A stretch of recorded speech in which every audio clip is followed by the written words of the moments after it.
Hi friends, નવજાત બાળક ખૂબ જ સંવેદનશીલ હોય છે. તેની રોગ પ્રતિકારક શક્તિ ખૂબ જ ઓછી હોય છે. આવા બાળકોનું આપણે ખૂબ જ ધ્યાન રાખવું જોઈએ. બાળક સારી રીતે ઊંઘ પૂરી કરી શકે છે કે નહીં, બાળક સારો ખોરાક લે છે કે નહીં, આવી ઘણી બધી બાબતોનું આપણે ધ્યાન રાખવું જોઈએ. જેથી આજના વિડીયોમાં આપણે જોઈશું કે નવજાત બાળકની કાળજી આપણે કઈ રીતે કરવાની છે, જેનાથી બાળક હેલ્ધી રહે અને બાળકનો શારીરિક અને માનસિક વિકાસ સારો થાય. સાથે સાથે બાળકને આપણે દરેક બીમારીથી બચાવી શકીએ. શરૂઆતના અમુક મહિના સુધી બાળકનું વજન તેની ઉંમર મુજબ વધવું ખૂબ જ જરૂરી છે, કારણ કે બાળકનો શારીરિક અને માનસિક વિકાસ તેના વજન ઉપર આધાર રાખે છે.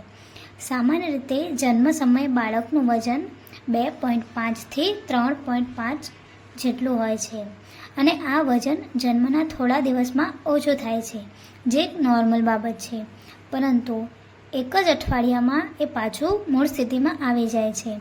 ત્યારબાદ બાળકનું વજન ક્યારેય ઓછું ન થવું જોઈએ. દરેક અઠવાડિયે બાળકનું વજન વધવું જ જોઈએ. જેના માટે આપણે એ ધ્યાન રાખવું જોઈએ કે બાળકને 2 થી 3 કલાકની અંદર બ્રેસ્ટ ફીડિંગ કરાવવું. જો બાળક સૂતેલું હોય તો તેને હળવેકથી પગમાં ગલીપચી કરીને જગાડો અને તેને ફીડિંગ કરાવો. અને 24 કલાકમાં ઓછામાં ઓછું 8 થી 10 વાર બાળકને બ્રેસ્ટ ફીડિંગ કરાવવું જ જોઈએ.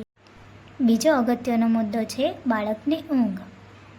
જન્મથી 3 મહિના સુધી બાળકે 24 કલાકની અંદર કમસે કમ 14 થી 15 કલાકની ઊંઘ લેવી જોઈએ. જો બાળક આવી રીતે ઊંઘ લેતો નથી તો એને કંઈક પ્રોબ્લેમ હોઈ શકે છે.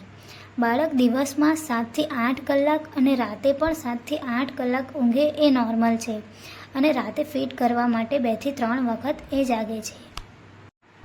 ત્રીજો મુદ્દો છે ડાયપર. ગરમીમાં બાળકને દિવસે કોટનની નેપેજ પહેરાવવી અને રાતે ડાયપર પહેરાવી શકાય. અને જો દિવસે પણ બાળકને ડાયપર પહેરાવતા હોય તો બાળકને 2 થી 3 કલાક સુધી ખુલ્લું જ રાખવું જોઈએ. ત્યારબાદ નેપી પહેરાવી હોય તો થોડી વારે ચેક કરતા રહેવું. જો બાળક વધારે સમય ભીનું રહેશે તો બાળકને શરદી થવાની શક્યતા રહે છે. ચોથો મહત્ત્વનો મુદ્દો છે નેક સપોર્ટ.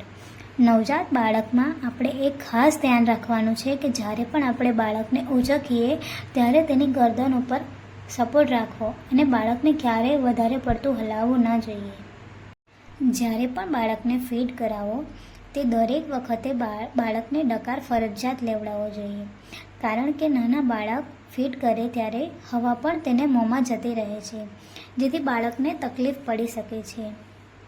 દૂધ જો ગળાયું ન હોય તો તે વોમિટ થઈ શકે છે. આથી જો બાળક ઓડકાર નથી લેતું તો પણ 10 મિનિટ સુધી બાળકને એ જ સ્થિતિમાં રાખવું. પાંચમો મુદ્દો છે અમ્બિલિકલ કોર્ડ એટલે કે ગર્ભનાળ.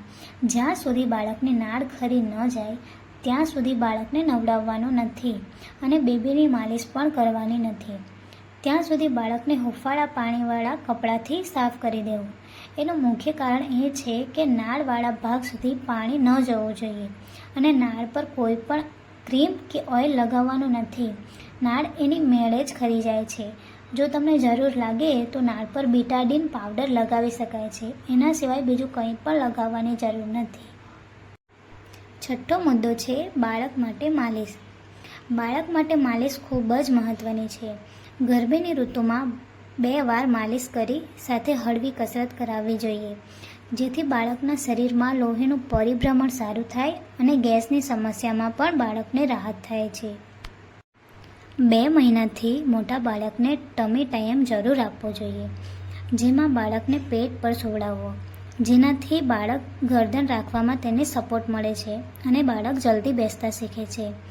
બાળકની ગેસની પ્રોબ્લેમ પણ દૂર થઈ જાય છે. બાળકની તંદુરસ્તી અને સારા વિકાસ માટે આટલું કરવું ખૂબ જ જરૂરી છે. જો તમને આ વિડીયો ગમ્યો હોય તો પ્લીઝ અમારી ચેનલને લાઈક કરો, શેર કરો અને સબસ્ક્રાઈબ કરો. Thank you.